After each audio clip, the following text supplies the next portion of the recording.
Okay, it's 3:14, so what I want to start with is maybe just a little bit of knowledge for us so we can kind of understand our audience. So who in the room is deploying video services right now, today? Okay, so a good 50%, I would say. That's good. Who is not doing video services but in the session because they are trying to unfog the brain of all the choices and trying to move forward intelligently? Thank you for being honest. Who's doing video services and not happy with how it is today? Okay, wonderful. All right, without further ado, it's 3:14. I think we can pretty much get started here. I've got a few housekeeping items that I'd like to start. My name is Nicola Oki. I'm the Vice President of Sales at NetWatch North America. It's a proactive video monitoring service. We've got other team members here that are going to bring some enlightenment to what we do. So I've got Chris Gilbert. Go ahead, Chris. Hello, I'm Chris Gilbert. I'm the president and founder of Security Pros. We're actually based right across the river. Got a couple different branches. We've been launching analytic video virtual guard type applications since 2012. And then next to Chris, we have Ken Whelan. I'm General Manager of Value Over Security from New Jersey. Before that, I had 19 years experience with Engineered Security, which had its own, boutique managed services central station, which included video.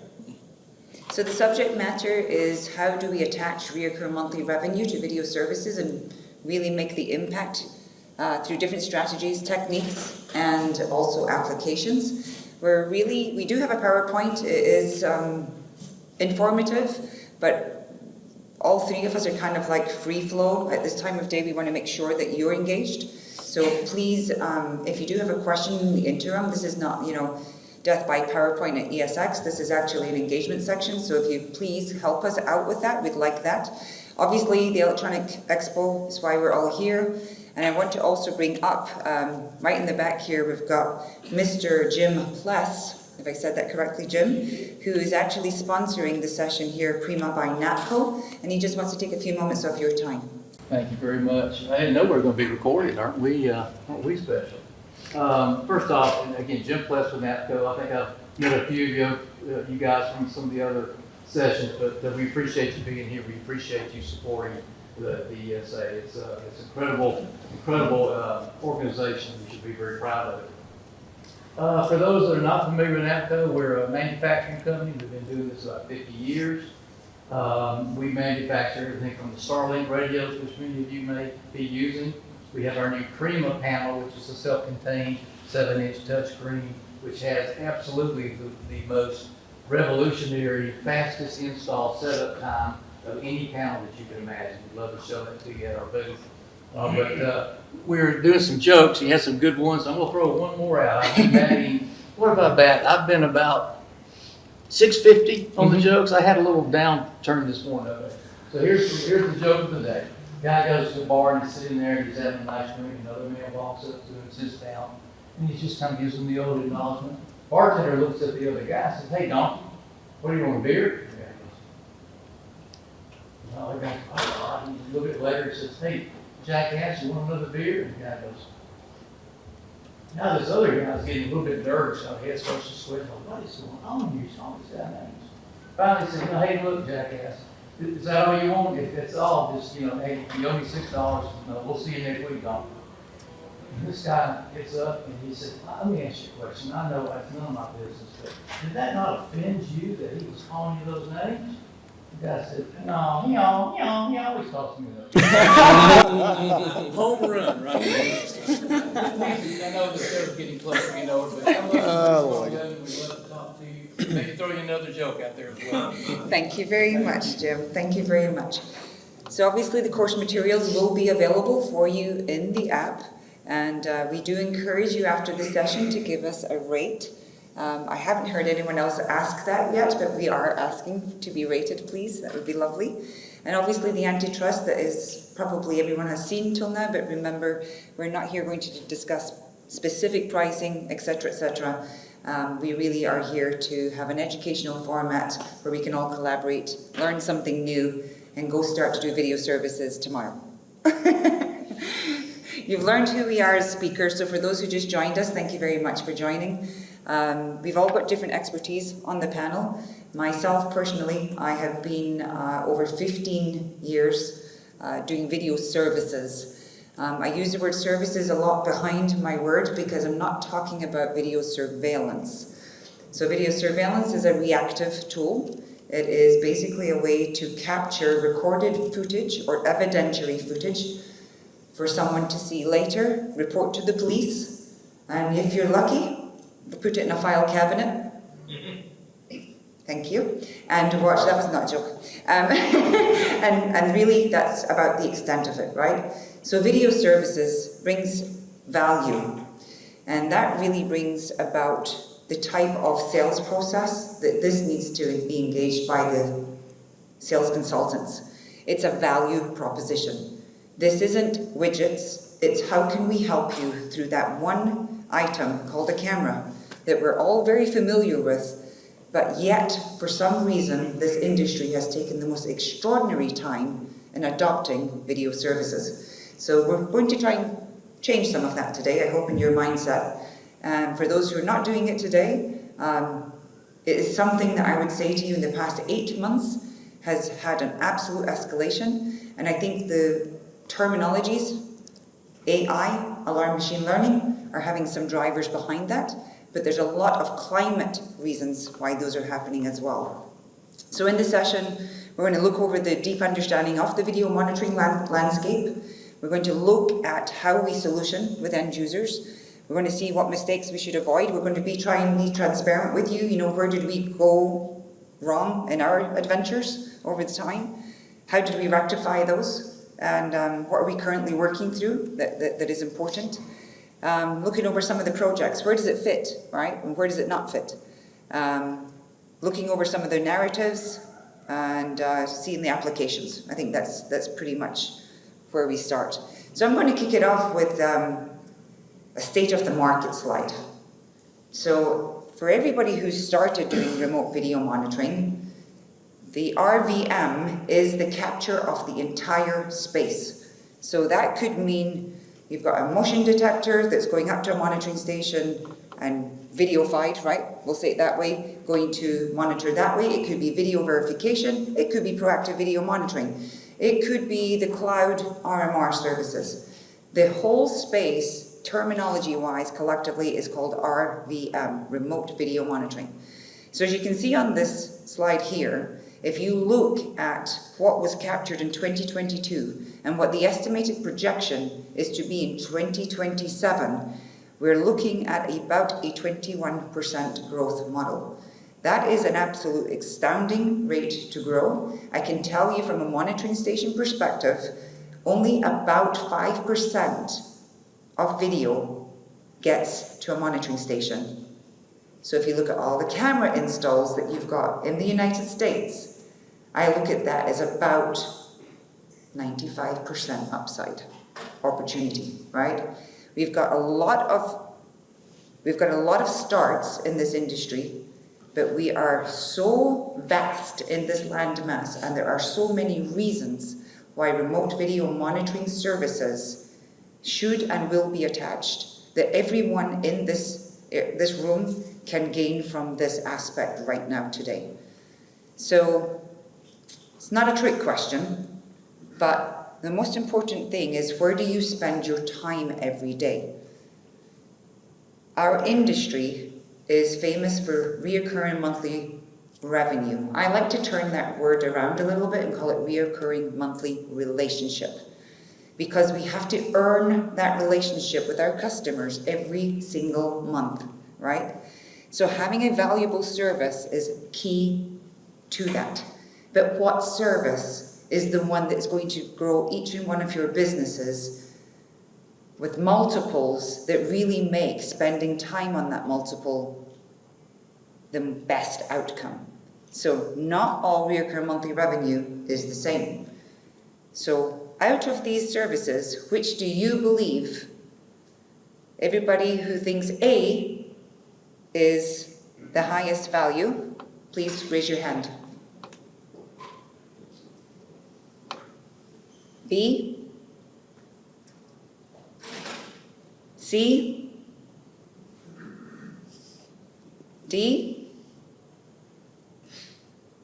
E? F?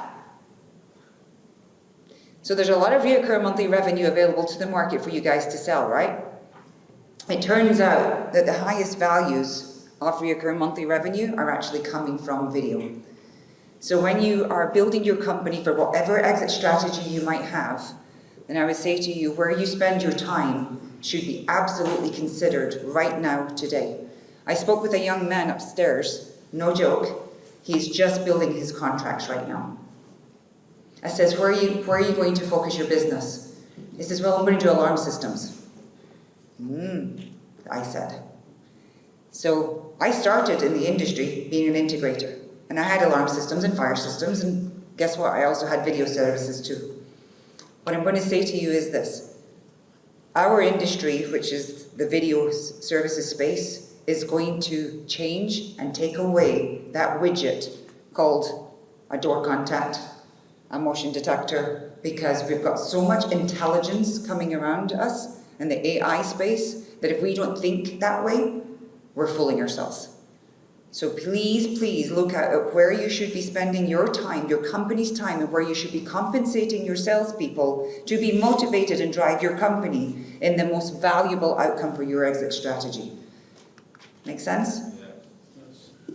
So there's a lot of concerns. There's no doubt the language that's getting thrown around, the market, like if I looked at everybody's website, it all says the same thing.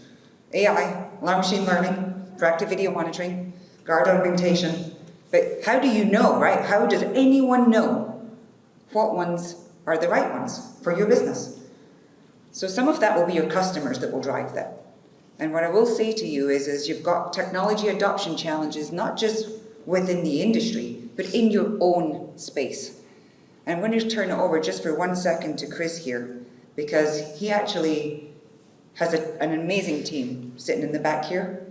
And they have got a construct that I believe is a unique one for really creating adoption within your own walls. You have to start in your own walls first, and as a leader, which Chris is of his company, you have the vision.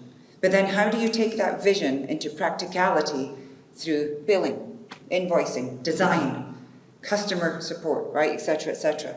So I'm going to hush my mouth, as we say in the South, and I'm going to turn it over just to Chris for a second, Chris. So would you maybe take it from there and just bring out a few things that you did in your organization that you believe has been successful for the transition into video RMR? Absolutely. First of all, we messed it up, like a lot, for years and years and years. And we made as many mistakes as humanly possible to try to get a new service going in. Launching the business, I knew what I wanted, I knew what I needed to do. I could go sell it and push it through the organization very quickly because I didn't have very many people. It was a lot simpler. Well, the more you grow and expand, the harder it is to get the buy-in and the growth. And so what I learned very, very quickly in the early stages was I wanted to make sure that my company was at the very forefront of where the industry was headed.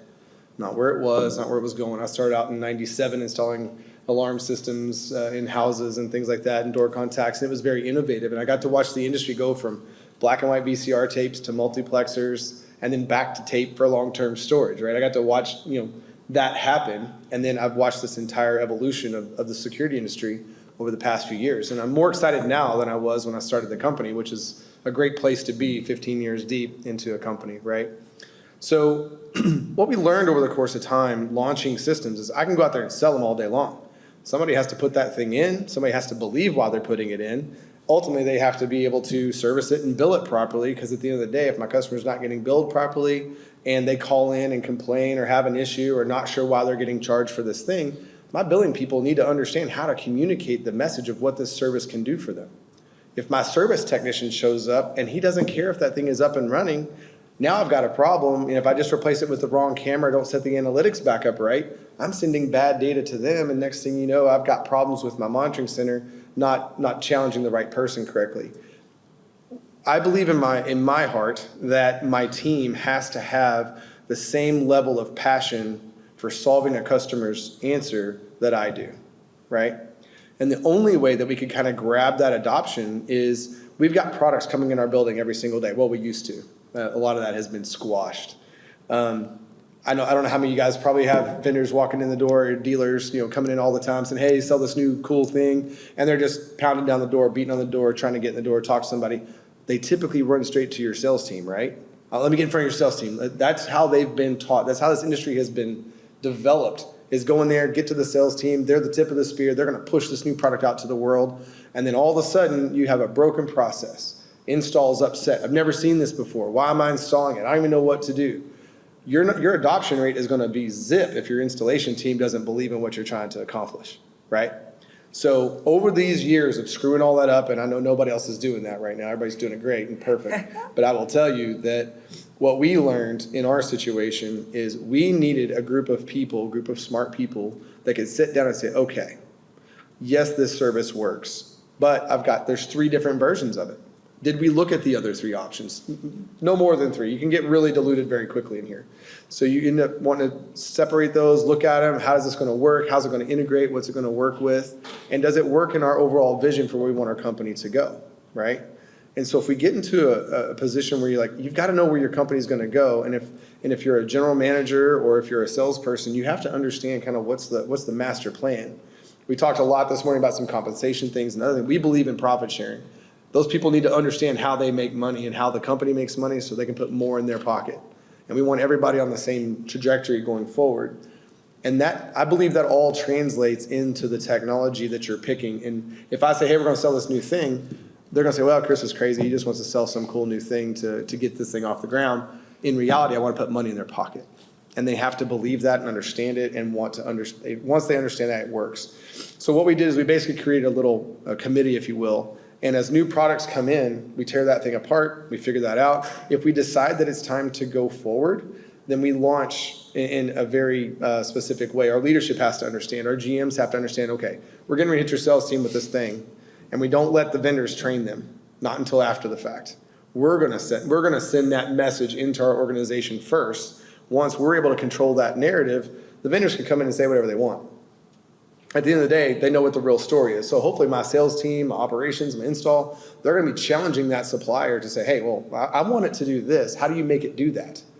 If they come in and just start giving them all kinds of data, they go straight to products and pieces and config, and everybody gets confused and the whole message gets lost.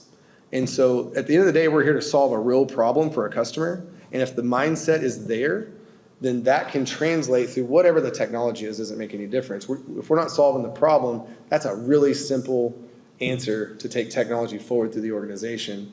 And we've seen some good traction with that. It's fairly recent, but I can tell you, I can go out there all day and yell and scream and we're going to sell this. It doesn't work. No, I agree. Now, Ken, on your side of the world, do you have any processes that you built specifically because of video? Yeah, so pretty much the way we looked at it is, like you said, solving a problem. So we need the whole team involved. We need, everybody pushing for the reoccurring, so if the receptionist isn't asking why there isn't reoccurring on the contract, that's a bad thing.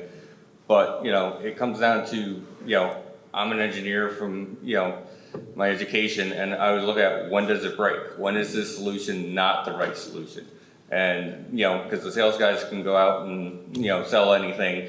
The techs, if they're bought in, will make something work even when it shouldn't.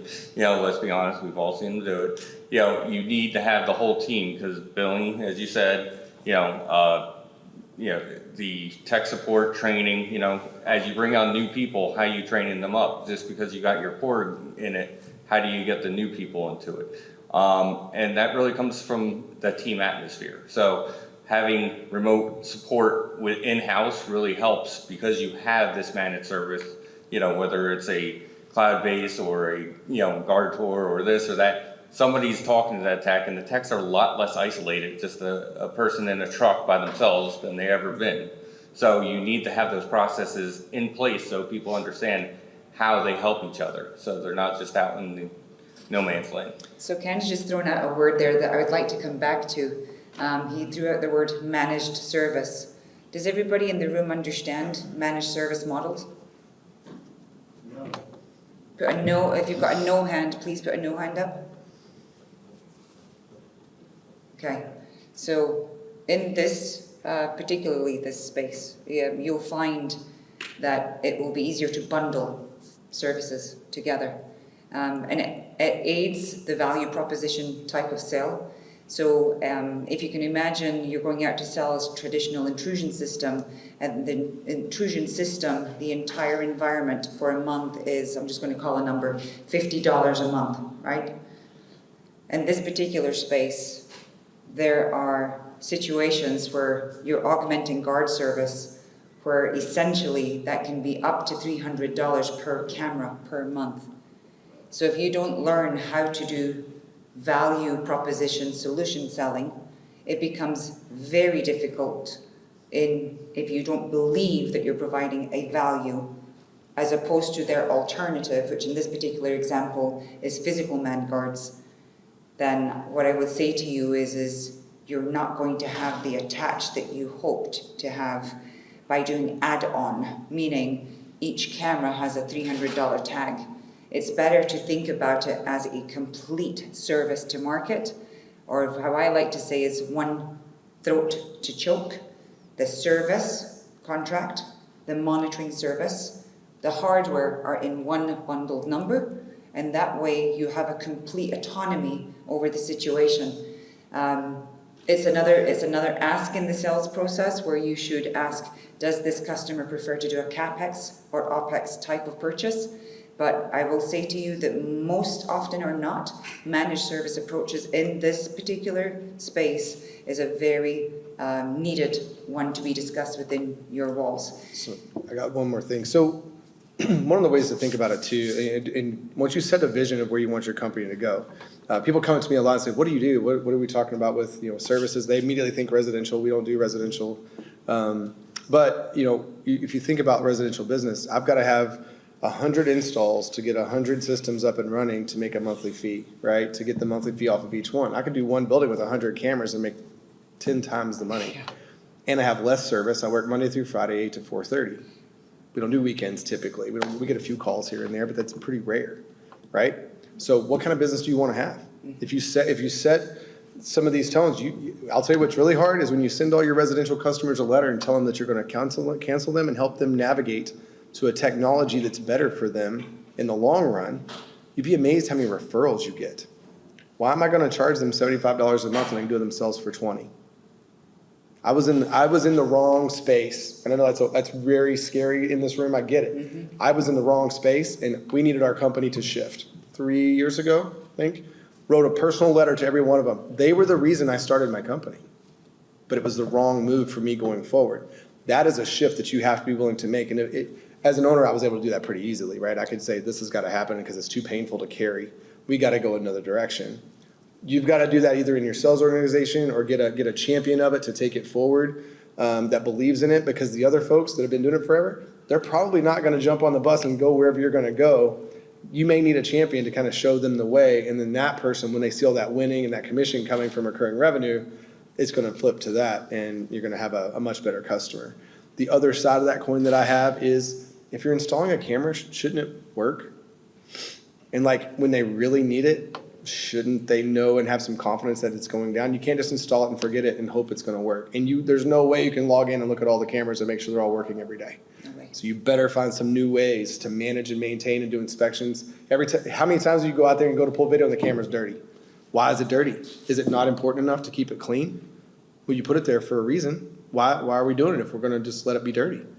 So changing the narrative in the sales process leads into a service contract, which is recurring revenue, which leads to, hey, I got to have this data in the cloud because of some other service or some kind of regulation that I got to have. We're going to talk about a lot, I'm sure. But ultimately, there's a lot of reasons. These things are vital systems. And if your heart starts there, and I talk about heart a lot, if your heart starts in solving a problem and making sure that whatever you installed worked, you're going to be in a lot better shape. And your customer will feel that, and they're going to buy a service contract because now they have a passion for it. It's not just a system.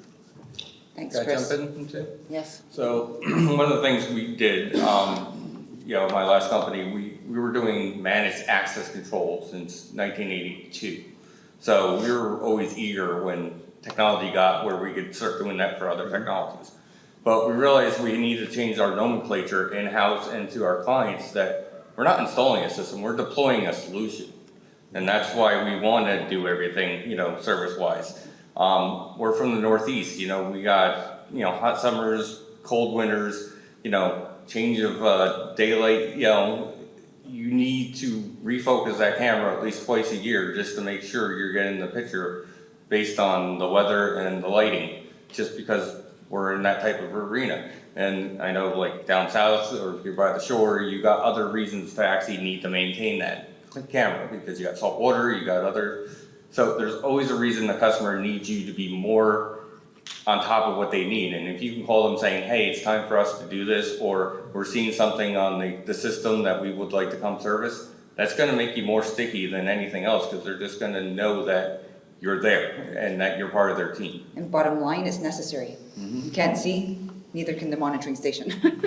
Right? So it's not, these are very obvious bullet points, but it's very unlike the intrusion alarm space, where that thing could be installed on day one and you'll never see it possibly in 20 years, right? This needs a support protocol behind it in every way, and that's why managed service space really works in this environment. So let's move to the sales team just a little bit here. Chris did mention this to you, so the value proposition sale that's necessary for you to bring this to market is a very, very valid and important one, and I'll mention it over and over again. But do you use your existing team, or do you hire a new team? It's a decision. You may find that you've got real producers inside your team right now. Some of the philosophy would be leave them doing what they're doing really well. If you have someone new in the organization that might be a little bit more tech forward, I would encourage you to peel that person off, and more importantly, give them a compensation plan that drives them towards that new goal of the company. Because the goal, just like Chris said, cannot just be because the leader wants an exit strategy one day. It doesn't matter to them. Every day it matters that everybody in the culture is driving towards the same mission. And that means that every day they need to have a reason to put their feet on the ground and go find a new solution for a customer that they just met that's having challenges, right? So bring in your culture very, very acutely with the mission and goals driven by the pocketbook. And you'll find it changes culture quite quickly, right? Chris, did you change any team members? We added new ones. There you go. Ken? Yeah, we had a change as we added services. So having a boutique central station at the time at my last company, we needed to upgrade the manager to keep going with like the video as we added it and keep going with other services that we're adding, because it got easy to get in that routine of like, oh, we do alarms and we do managed access. It's like, well, now we redid the whole room so it had monitors. Now we got to figure out how to, get these people involved in what they're doing and get excited about it. So they really did, once we got the leadership in that room, bought into it. So one quick thing, and you've heard this in probably 50 sessions, and I did it, and I just realized I did it. Everybody's really excited about how much they know. I've been doing this since 1997. I put in this. I did motion detectors. I did this. Nobody cares. It's cool that it's been around a while. That's really great. The reality is it's a brand new industry today. It's 100% brand new. This morning I sat through a session, and what I heard is the brain power in that room was still deter, detect, and document. It's 1985. Today, AI is going to replace us in making decisions on whether that is a gun situation, people running, there's a fire there, whatever that is. AI is going to replace the decision making, and it's going to make it happen quick. Mike, who's not in the room today, he's our director of client technology. He talks about all the time. Imagine how many cameras you've installed over the course of your career. How much of that video is actually looked at? Less than 0.0001% at best, at absolute best. People think they need to store it for 30 days. They're never going to see it. They're going to have something happen. They're probably going to deal with it in a couple of days. AI and analytics are changing the game to where I'm going to take care of it now. I've got the thing I need. I only want to store the analytic. I only want to store the guy with the gun. I don't need the lights turning on and off. And it's not pixel based anymore. Decisions are getting made by the picture that they're looking at. So I'll tell you right now, that's one of the reasons I'm excited. I came out of ISC and I'm like, okay, the industry just renewed itself. We need a shift, like right now. And I told my team this morning, you got 12 months. If you don't change, we're gonna run over in 12 months. So So you better buy in. you can hear the word change a lot. And it's one of the things our industry doesn't do so well. And it's why the slow adoption within the dealers when it comes to video services. It's not unlike anything else that came to market. Do you remember analog going to IP? Remember that thing in the middle? So we had this like bridge thing in the middle that had HD because everybody was scared of that one over there, the IP one. So I think the message is to do this well, you have to be ready for change. And you have to do it rapidly because the outside world is more educated. The subscribers, the consumers are more educated today than they have ever been. And they expect certain things from technology because at home, they're already experiencing these things. And if we don't conduct ourselves in a tech-forward way, we're going to lose momentum. Or simply put, if you don't offer it, your competition will. Someone will in the marketplace. So don't be left behind, right? Change is imminent in what we're going to do. Could I jump in on that? Please. So I don't know if anybody else has seen it, but 9 times out of 10 in the last 2 years, the main person at my customer only wants to use their phone. That's it. That's what they're built around. That generation is now in control of what we provide and how we give it to them. And you know, they're looking for that edge of technology. But remember, the NVRs did not have remote view on it, you know, very early on. And the bigger the manufacturer, the slower they were to adapt because you couldn't fail at it. You needed to make it right. Now, we're rotating so quickly through the cloud that you gotta be on that edge. Absolutely. People So- still talk about that. They talk about, oh my gosh, we've got an app for our cameras. Great. Nobody can, I mean, I can't, I can see it when I want to. It looks really cool. Reality is, I need you to text me the video of the thing I don't want to have happen. I'm going to do something about it right now. If Absolutely. it doesn't do that, we're So- thinking wrong. I think that's it. So we've got the technology to stop things escalating on a site before it becomes a challenge or before it becomes even a false dispatch, which is really the main of our industry, right? It's the complete vein of our industry. So I ask yourself again, why are you waiting? I don't understand, right? This has been 15 years. Wes Usi in the back of the room there. How many years doing video services? Eons, right? It's not coming, it's here. It's been here for a long time. So I think it's really important that you take away from this that there is work to be done. There is quick work to be done, guys. And there is complexity within it. And there is a lot of terminologies, but you have a lot of supportive partners up on that floor. So lots of solutions with lots of ways to create a safer, better informed, less reactive environment because AI is becoming very much intelligent. And I think that more importantly, inside your own organizations, identify those people who are willing to change with you. And I hate to say it this way, but if your company is being stretched to move and change, then look around who's not changing, because that's probably more critical to understand in your organization than the ones who are willing to change, because they're going to come along anyway. And you need to be relevant. You need to be relevant. If you look at everything that probably in the past maybe 5 years, a lot of subject matter was around DIY and this and that and the other big threat. Why is it a threat?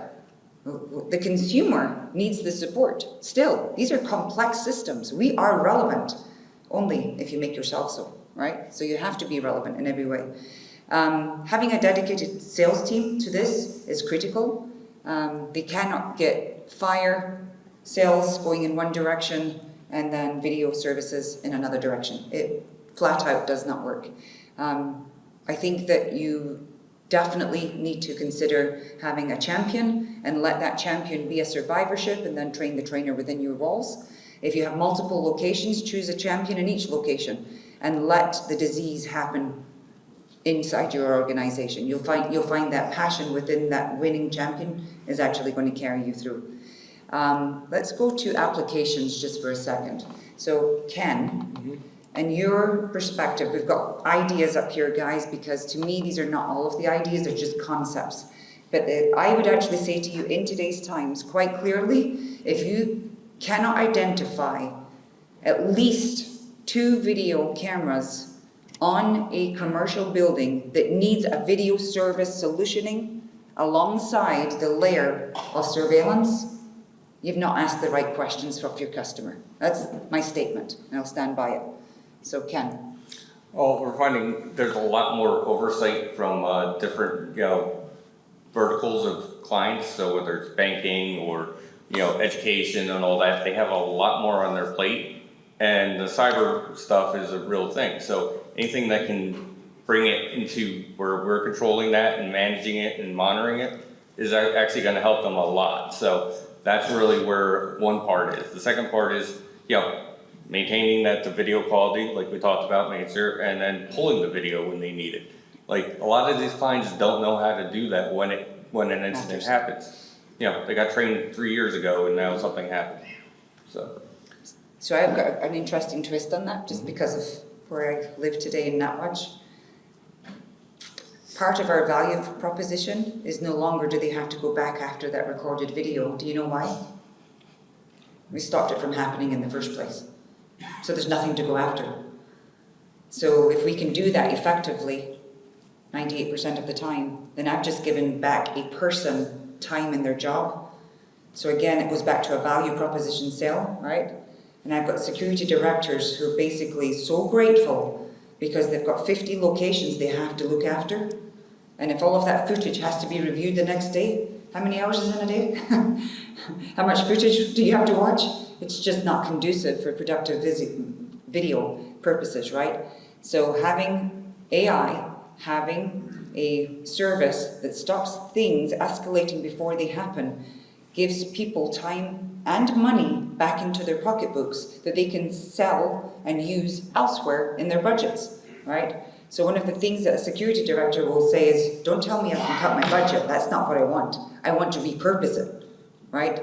So when you go in there, you can say, I can give you this much time back, I can stop these things from happening, and what other challenges are you having? I can address those. Now you've got all of this budget and time, where would you like to put it, right? And now they've got an efficiency scale that they can also manage within their facility. So operational efficiency is a big number 1 value proposition. One of the things that we've done recently, and I think I have a great team that challenges me to think differently, which is good. I usually can't figure out why people can't get it. I don't understand. And so that communication breaks down. So it's taken me several years to be okay with slowing down and saying, okay, let's figure this out. I want our team, we just went through and looked at all our vertical markets. Look at your customers you're already winning.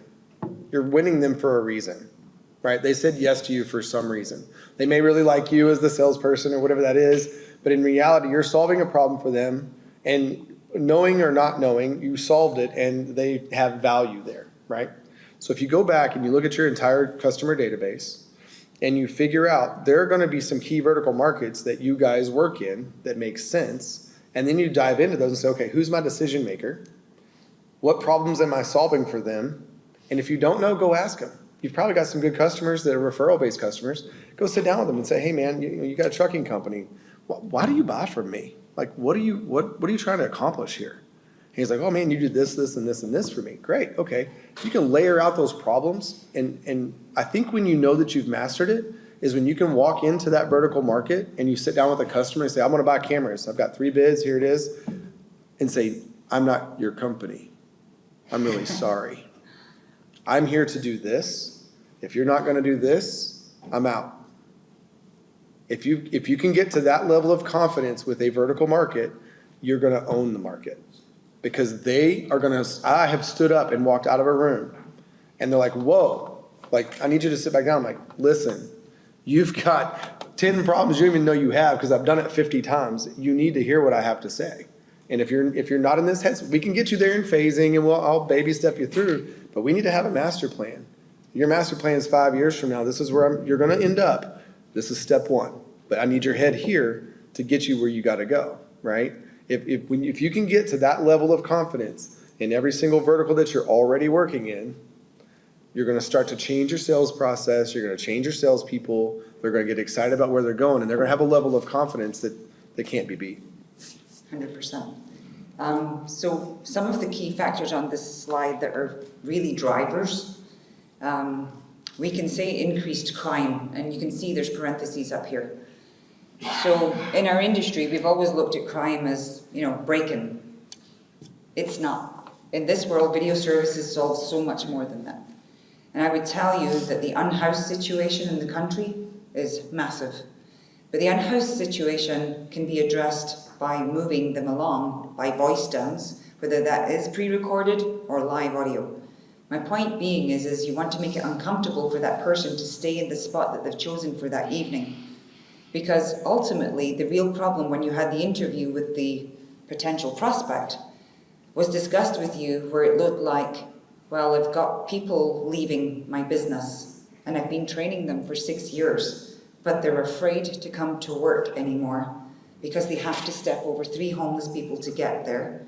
They're afraid to go out the back door because what's happening in the dumpster area is there's illegal dumping going on back there. And by the way, so is the homeless population finding that kind of attractive because it's dark and unnoticed. And so I've got cardboard boxes that need to go out, but they're missing their protocols and nobody's putting garbage away anymore because they're afraid to go out. So these afraid employees go find safe environments that they want to go work in. Employee retention is what I just got to. So people protection, employee retention, they're all big drivers, but you have to look at the why, right? You have to look at the why is it happening. And I would say to you further than that, is illegal dumping is illegal. And if it's wrong materials, then the companies generally have to spend money to have it brought through and put in a proper dump. That's money. So there's budget now we're talking, right? So you understand that I'm having a genuine conversation with someone about what their pain points are, and I'm just trying to understand how to help them. I'm not selling them anything. I'm trying to simply address their concerns, right? In one fell swoop, a couple of cameras with the right technology out there will stop those people from wanting to stay there any longer. The employees will stay, and then you've got safe environments. Can I jump in on that Yes, a little please. bit? So what we found was just putting the cameras up isn't enough to help with the local PD's understanding of how to help. Once you tell them you got analytics, you got a central station, you got operators looking and giving them the feedback they need, you're gonna get a lot more buy-in from local law enforcement to help solve the solution, because they're not just seeing, okay, we threw another camera up, that's great. It's, we're actually actively looking at what the solution needs to be and how to do it. Now we can get involved. Now we know what we're actually contributing to the solution than just, we're rolling a car. We had a really interesting situation, 2012, 2013, something like that. People didn't get analytics and AI and active verbal challenge and all these things. They literally cannot figure it out. Like, you can say it to them, you can show it to them, they don't get it, and it takes 4 or 5 times sometimes for people for it to register. We were launching, imagine why people move into a city: work, education, and recreation, right? But if the city parks are so scary, I don't want to move to that city. So mayors and cities and towns, they're begging for some kind of way to have police. Well, police can't be in 300 places at once, right? There's no way they're gonna have that many officers, it's impossible. So what they would do is they started, we go out there, we survey a park, and we literally found like drugs and needles in the mulch under the playground, right? Got people sleeping in the playground, we got all kinds of issues in playgrounds and all these kinds of places, bathrooms, you name it. So we deploy a camera there, and we're actively challenging. Well, the police's answer to solving that riddle is the police officers were told, hey, if you need to take your lunch break, just go park in the parking lot, right? That was their answer. But yet, they've been doing it for 2 years, and I walk through and there's needles in the mulch for the kids to play in. And so we launched a camera there. The way we got the answer to the police department is we kicked the police department out. We started verbally challenging, and they're like, hey, they thought it was automated. The chief called me like, Chris, what is the deal with this camera? And I'm like, we're kicking you out. Go find something else to do. And it changed. We got the whole city. We did the whole thing. And so that happened, and I've got like 50 funny stories, because the officers got to the point where they knew I was watching, and whatever they were doing that night, I knew what was going on, and we got to be pretty good friends. But there's some really funny ways to get your markets to launch. So some success stories. There's a fairly obvious one in this space. I actually don't like to just say auto dealerships. Nearly every business in America uses a vehicle of some sort, whether it be small, large, service truck, large equipment trucks. I like to call it fleet management and protection, because the real story was I was at a uniform company. I walk into the uniform company and it had something called an electric fence. Anybody heard of the company that does the electric fence? I'm not going to pick on them directly, but I'm going to give you a story. So voltage is in that electric fence. In some states you're not allowed to actually put them up because of the voltage. So they've obviously invested quite a bit of money. This was a big, large fence area. Uniform company, remember what I'm saying to you, right? This is not like a crazy multi-million-dollar anything. I come up to the security director and I says, just one question. Why the electric fence? He says, oh, catalytic converter theft. I went, how much did this cost? And he says, I don't want to tell you. And I says, okay, let's go to what's its challenges. Oh, did you drive down here? Mm-hmm. Okay. Did you see the homeless camp down the street? Mm-hmm. See all the newspaper at night time? It sticks to my electric fence and causes false alarms, and I get woken up at night. So the alarm comes into the monitoring station. They say there's an alarm on the electric fence. I have to look at my video cameras and I have to go find out what it is to find out it's a newspaper. False alarms, right? Didn't solve anything. So you're telling me that you invested all of this money for an electric fence. Mm-hmm. Do you have cameras? Yeah, I've had cameras for years. Like we need it for lots of things. We need it for liability, production. There's lots of reasons why surveillance cameras exist, right? My message is, if they have a camera, find out why they have a camera, and then add the service to the cameras that are appropriate to the protection of the environment. He could have used his cameras to create virtual line, and we could have yelled at him in a live audio intervention and described the people and moved them along and made it uncomfortable. He would not have been woken up at all, actually, with our process, and he would have had peace of mind and actually slept. My point being is you've got to look at these technologies and not be fearful of them and really dive into the whys, the whats, and the wheres. So vehicle protection, that guy told me, was his uniform trucks were not able to do what in the morning after they cleaned them all through on site and deliver them to his customer. The next level of customer. He failed his customer because none of his trucks were able to go on the road the next day. So when you hear about a catalytic converter being $3,000 to $5,000, yeah, that's an ouch. But you know what the big ouch was? The loss of money and revenue that his business wasn't able to conduct through an entire month because of fulfillment, by the way, of catalytic converters. And that's what spawned the conversation, regardless of the protection he already had. And I hear that story time and time again. Pest control companies. Anybody who has a vehicle part to serve a customer base, whether it's state vehicles, whether it is automobile dealerships, sure, they're in that bundle, but that's a very complex environment.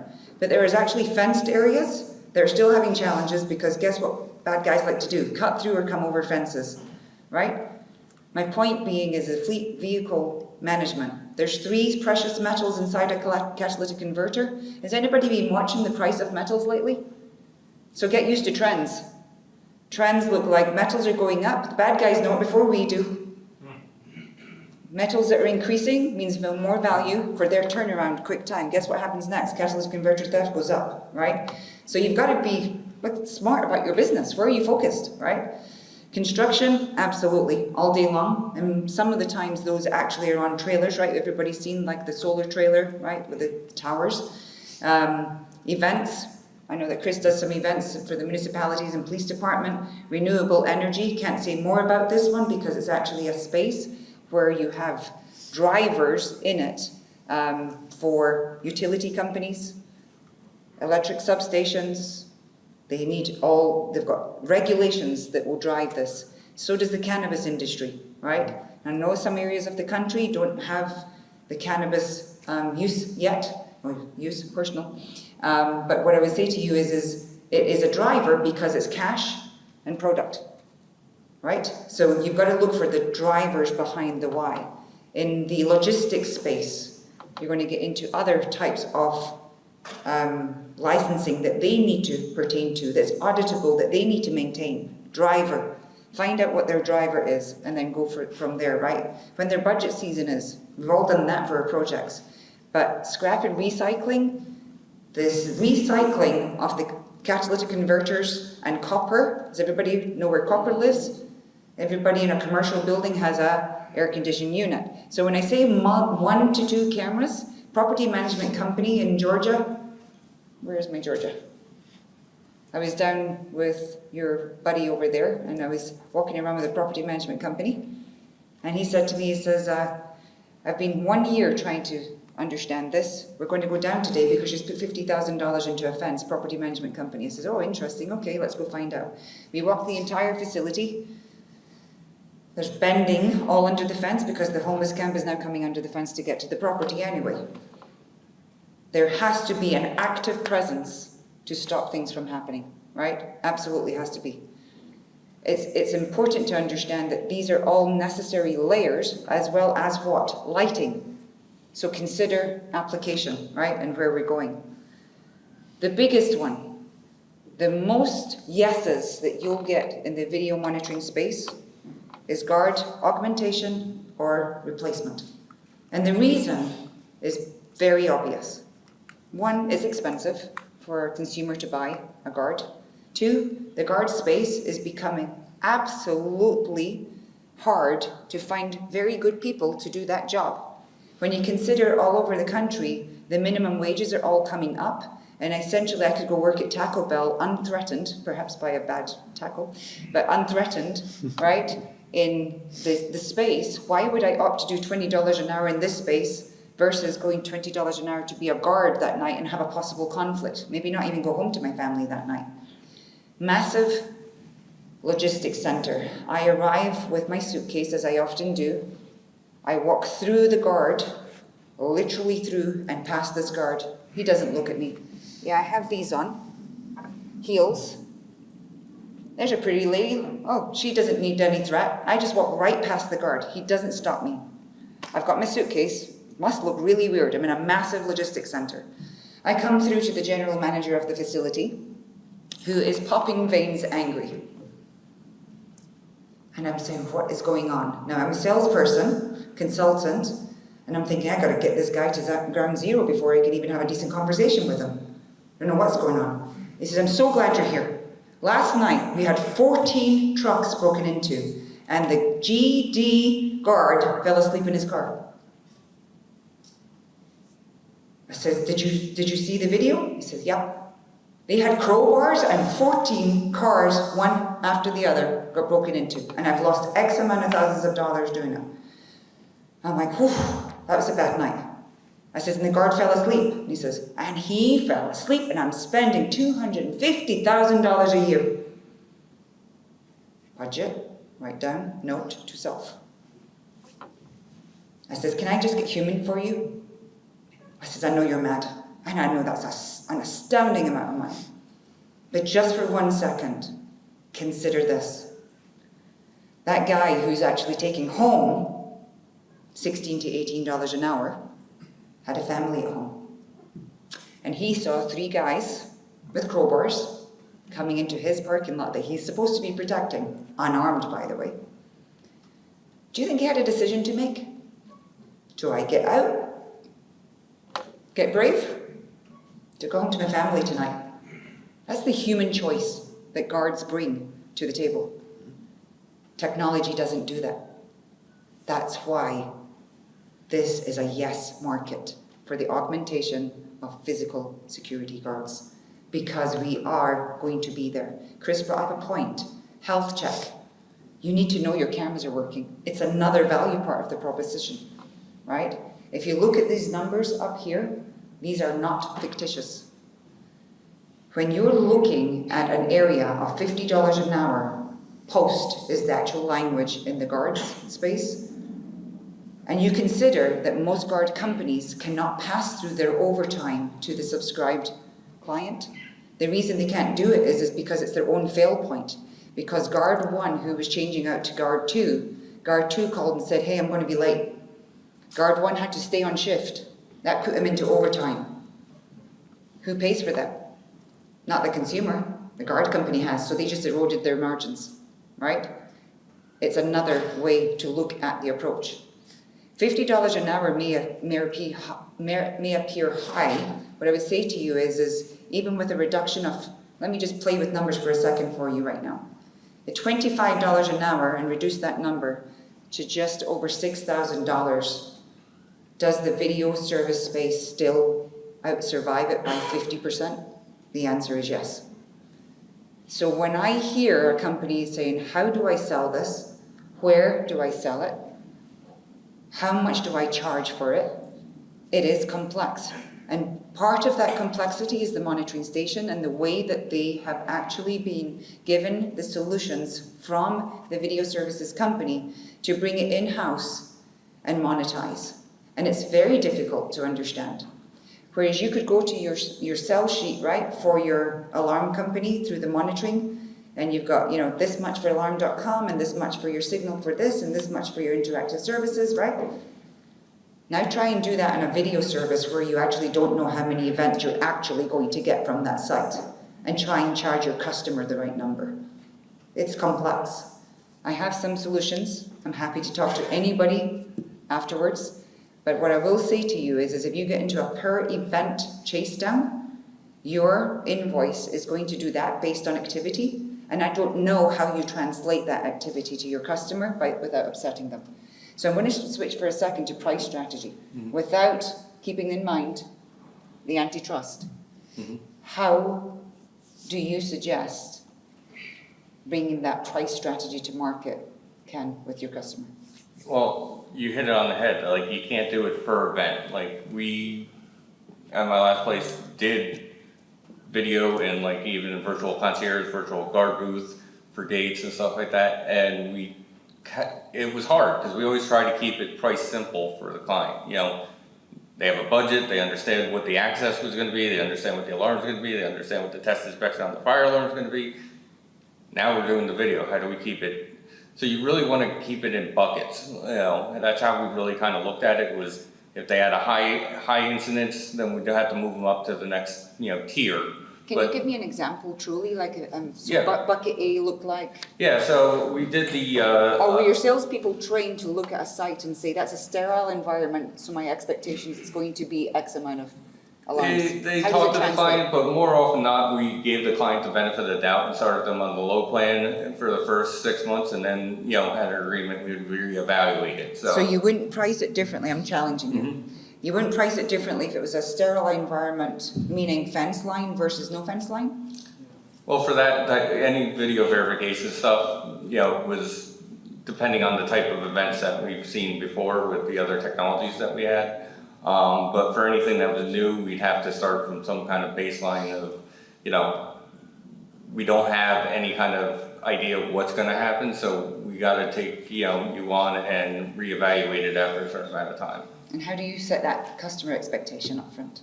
We pretty much talked to them about, hey, here's where we think you're going to be, but we're going to start you here, and if we stay in that range, because it is going to be up and down. We're looking for how often is it above the line. If it's once in a while, we're not going to, and that usually gets a lot of clients on your side is, oh, you're not going to beat me over the head. No, I'm not, it's not like a runaway signal type of thing that we're trying to charge back on. We're trying to sit there and come up with a fair amount of how much response we're actually giving based on your actual usage. And if there's some incident that pops up, like, hey, around this time of year it gets busy. Because one of the things we did was the back gate to one of the NFL training centers. There was always a peak during preseason. So they went off campus before that, but when they finally got to campus, there was a peak. And then it's decided as the season went on. So we're not going to charge you for that one peak during the year when, when there's nobody on site because, the NFL players agreement. We got nothing going on. So Chris, from your pricing strategy, do you have buckets? What do you do? I'm gonna start with this. Complexity in your business is gonna make it hard across the board. So you have to fight, scratch, and claw to keep it simple. So for us, we work really hard in finding and doing the research ahead of time to more on a per camera basis, but we're controlling which camera we're deploying. We're controlling what its performance looks like. We're controlling how it's gonna work. We're controlling how our team is gonna configure it, all those things. So in the grand scheme of things, if I get a few spikes here and there, I don't really, that's not it. If I've got, we're doing places that don't have fences and they never will have fences because they're trying to make them more appealing to bring people in, but I still gotta kick them out. The only way I can control that space is the use of technology to and bring that camera has to perform. It can't just take a picture and let them figure it out. That's not gonna work. I've gotta give them good data in to get good data out, and so the deployment becomes very, very, very important. And the technology that we're launching has to be very important, and we have to restrict that. And we literally just deleted a whole bunch of cameras out of our catalog that don't meet our standard, just to make sure that our team can't even accidentally sell the wrong thing. Like, why would you sell a camera that doesn't have wide dynamic range right now? Does that even make sense? Is it that cool to figure out all the lens configurations and, oh my gosh, we could do all these really cool things and I'm really smart because I can design a camera with this particular lens configuration, and you put it inside in the lobby and then you forget to put wide dynamic on it. Doesn't make any sense. Take it away from them. Don't let them do it. We went from 1,800 products in our catalog last year to 600. Delete, delete, delete, and then bring something new on and delete, delete, and try your hardest to keep deleting, and you're gonna get faster, stronger. Your techs are gonna see the same thing over and over again, and you're gonna be able to deploy easier and simpler, and you don't have all this noise. I don't like noise. I like to sleep at night. Okay, I'm going to open up the conversation. We've said a lot of different things in different ways. Is there anyone in the room got any questions for the panel or for each other? Yes, sir. Yeah, this is really cool technology, and for those of us who are fairly new to this technology, unpacking it becomes almost overwhelming. How do you ascertain your client's, situation to understand how much of this do you need?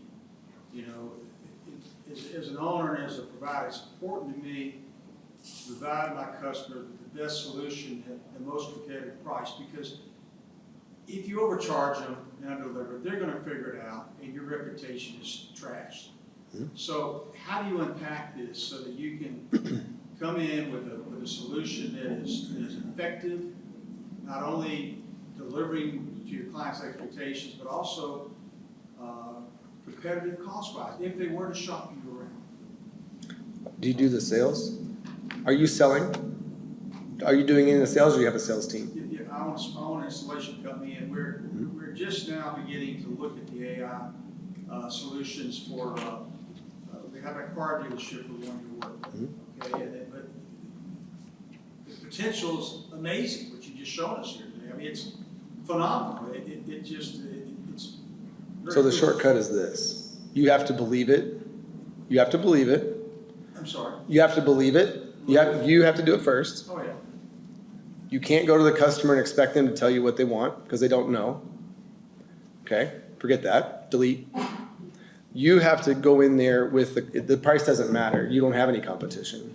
So when you go in the door, because we're all sitting in a room and a bunch of people that can't figure it out, right? We're trying to figure it out. You think the vast majority of the industry's already got it figured out and they're out there doing it right now? Nope. So your competition can't even think this way because they're going in and surveying with your customer, saying, hey, Mr. Customer, how you doing today? Yeah, let's take a site walk. Let's look at how many cameras we can install today. My guys get there and they're taught to shut up.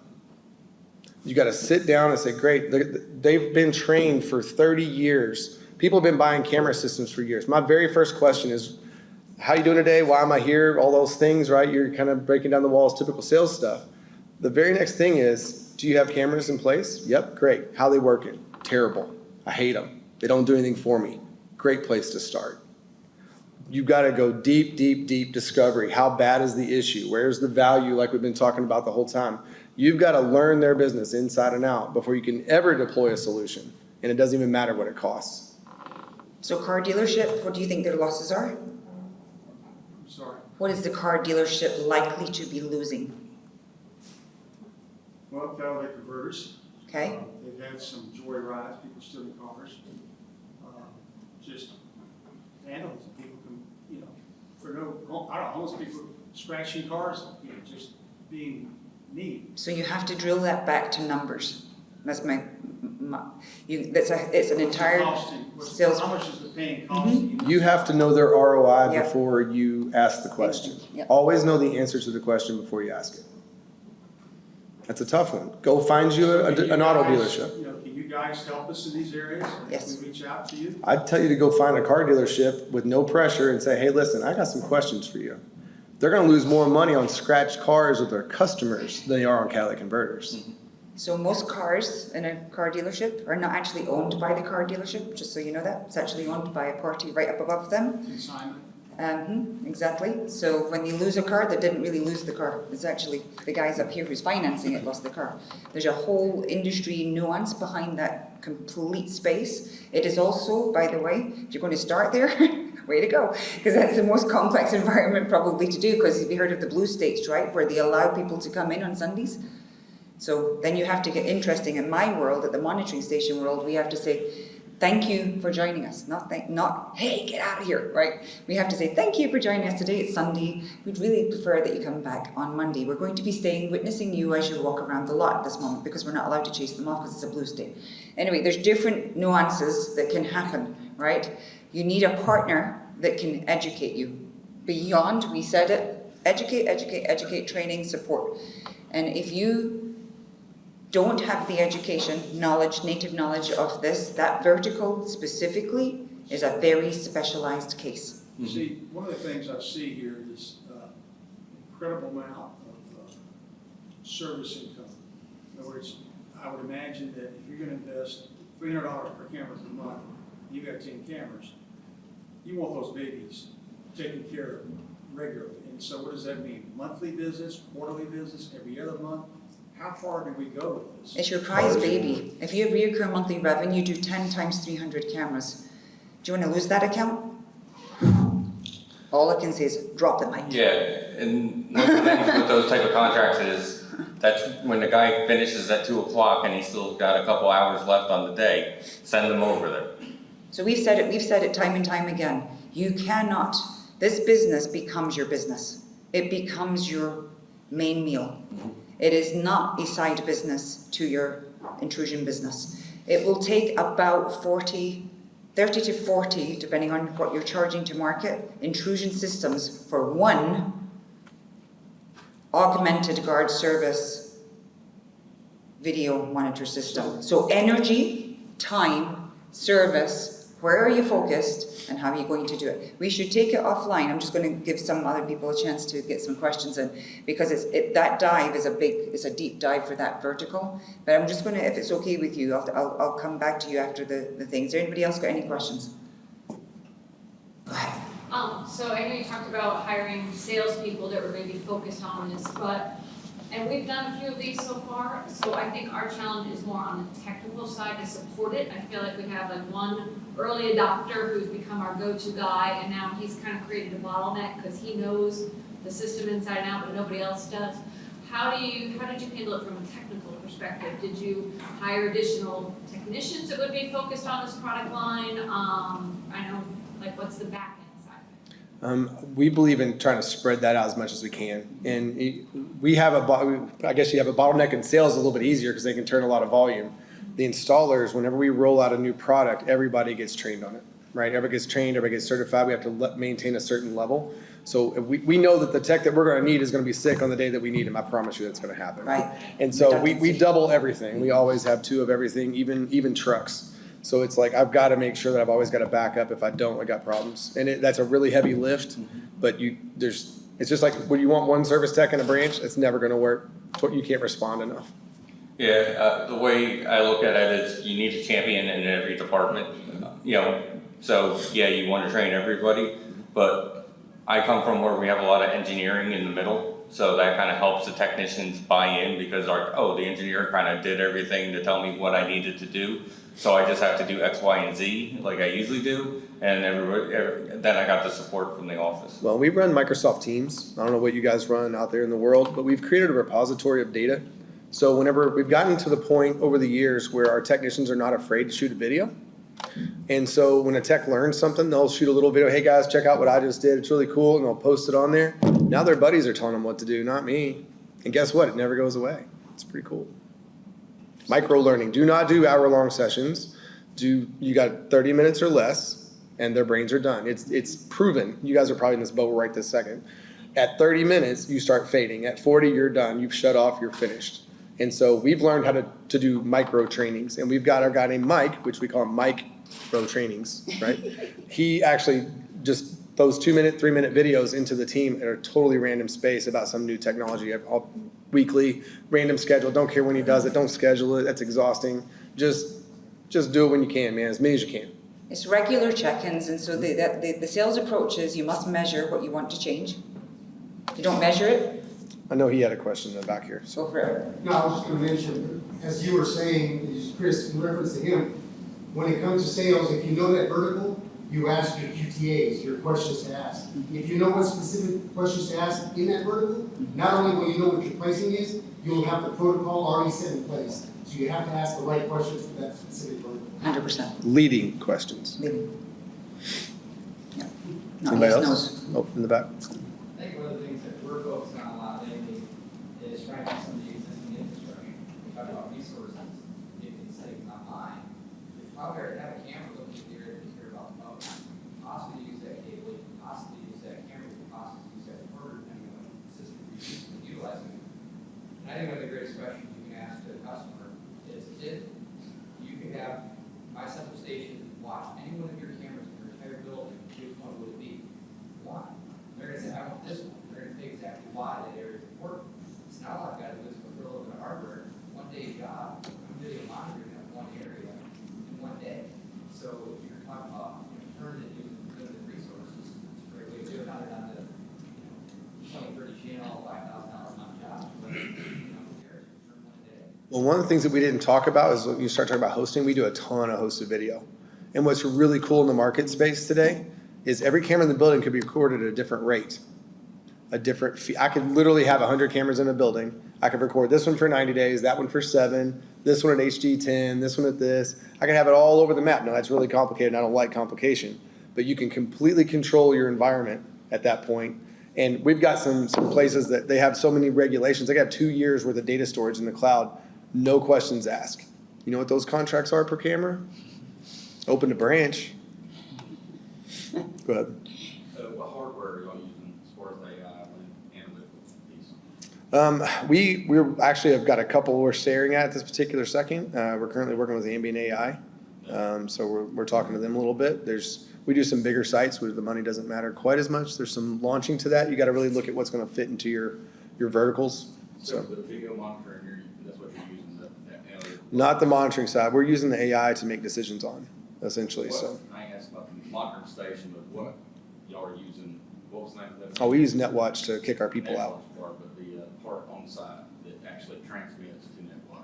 That transmit, you can use CamAct or you can, they actually, okay, so they integrate with a lot of different products and how to get there. You have to figure out which one can your guys launch the right way, make sure that that product's gonna work. How do you follow their process to ensure that you're giving them the best possible data, right? So they can teach you more of, what's working best for them, and I would listen to what they're saying. It helps a lot to put you in the right spot, so that helps. And a theme I've seen in discussions this week is, you don't want to be selling the same thing everybody down the street is selling. You want to make sure it's something that you can back up, make it look the best.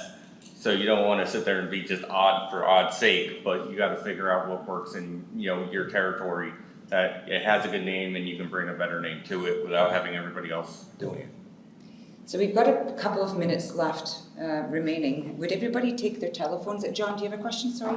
I'm just curious on low hanging fruit. Where you want to get going, you jumping into it. Where would you say hey, here's where you need to focus on first? Are you asking for markets or within your business? Vertical market. What's work is easiest, jump in and do it. Maybe not highest on. I would say anything with it, I first go anywhere that has a gate. You know, the gates tell you pretty much that there's something worth. If you're driving and there's a fence around it, ask yourself why. So from an organization, you If you're find a driving- fence, a gate, a guard, any of Yeah. that stuff works. And I'll tell you this, if you're gonna change your organization, hey Jeff, in the back, our new general manager for Southern Indiana, what was your previous job? On-site parking. Huh, that's weird. So he's gonna replace himself by teaching us how to sell systems in a totally different way, because he knows the guard service inside and out. He ran a guard company. Of course I want him running the sales organization, 100%. The whole industry just changed. Change it. Change is imminent. So I wondered if everyone would take their telephones out. Now remember, we're looking for a rating as well in the app, please. But if you take your telephone out, I think I saw one of the keynote speakers do this earlier. And do you see this lovely QR code that's on the screen? Go ahead and take that. There's a couple of people that are lucky enough to have a hard, version of this. It's called Horizon. My CEO is very forward-thinking, Kurt Takahashi. And what he's done is he's gone around a lot of peers in the industry, from Eagle Eye President Ken Francis to Hanwha, to even just understanding what AI is and the market impact. And we intend to be the voice of a collective industry as it changes here. But in that QR code, you will have to put your email address in. You can go in, and we're going to try and give you just information so that you can stay up to date. If you have any suggestions going in there, you will see some of the executive team at NatWatch in here too, but mostly it's about the industry. It's about where we are, where we're going, so hence the name Horizon, right? So I hope you do enjoy it. I'd love to get some feedback. It's actually just out yesterday, brand new. So you have 10, there's about 10 copies in the room. I don't know who's lucky enough to get a hard one, but this is very important for you to understand that there is assistance. We are happy to do peer-to-peer collaboration. There is absolute, without a doubt, opportunity. Do not get lost in the complexity. You just have to decide on one or two things. It's not going to be one bullet is going to take down everything, okay? But most of all, thank you all very much for staying through this long session. Does anybody have any parting questions before we go?